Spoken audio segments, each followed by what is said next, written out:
Now we move toward point D. Bending moment at D is equal to, now we have option, either we consider the left hand side of section or right hand side of section. Now since on the right hand side we have less forces, so less labor, so I'll consider the right hand side of section. Bending moment at D can be given as, there will be a clockwise moment due to this downward force W whose magnitude is 30 kN and it is acting at a distance of 2 meter. So we have minus 30 into 2. This is equal to minus 60 kN. This we can verify it by considering the left hand side of section also. Then we take bending moment at E. Now bending moment at E will be equal to 0 since summation of all the moment about point E is equal to 0. Now since from point E all the moments is on the left hand side of section, so it will be 0, and by definition the bending moment at E will also be equal to 0. Now with this our bending moment calculation is over. Now let's plot the bending moment variation diagram. So we now plot the bending moment variation on the beam. We see that bending moment at A is equal to 0. So value of bending moment at A is 0. Bending moment at F is plus 75.62. So above point F, by taking a suitable scale, let me plot the value of plus 75.62 kN bending moment. Now bending moment at B is 60 kN. So above point B, let me plot 60 kN bending moment. Now if you see, between point A and B there is a uniformly distributed load, so the variation of bending moment will be cubic curve. So your bending moment rises to the maximum value at point F, then it again falls down to 60 kN at point B. Now bending moment at C is equal to plus 10 kN. So at point C let me plot plus 10 kN bending moment. Now since between point B and C there is no load, so variation of bending moment will be straight inclined line. The bending moment towards right of C is minus 10 kN. So we have two values of bending moment at point C.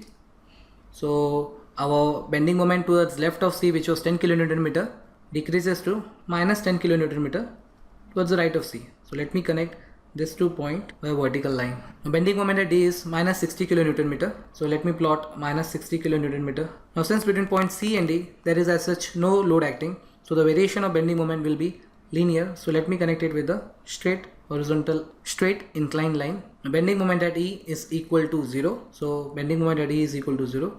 Now since between point D and E there is no load, so variation of bending moment will be straight inclined line as shown in the figure. So with this our bending moment diagram is complete. Now as you can see, between point A and B there is uniformly distributed load, so the variation of bending moment will be parabolic.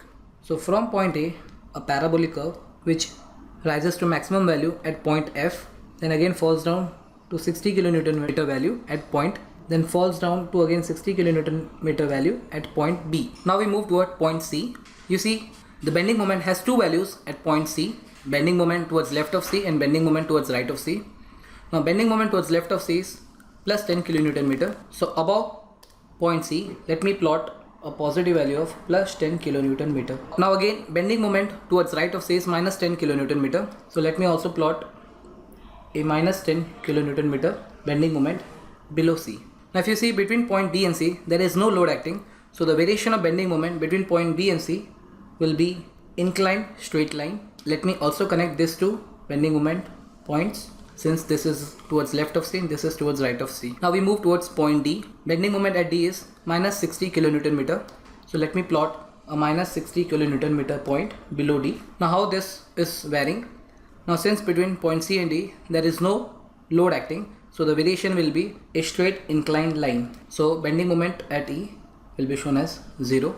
And the variation will be again as between point D and E there is no load acting, so the variation will be straight inclined line. So you see between point A and C the bending moment has positive value, and between point C and D and between point C and E bending moment has negative value. At point F the positive bending moment is maximum, and at point D the negative bending moment is maximum. This is what we had earlier discussed, as your shear force is changing from positive to negative value at point F, and your shear force was changing from negative to positive value at point D. With this, a bending moment diagram is complete. Thanks for watching in 5 minutes.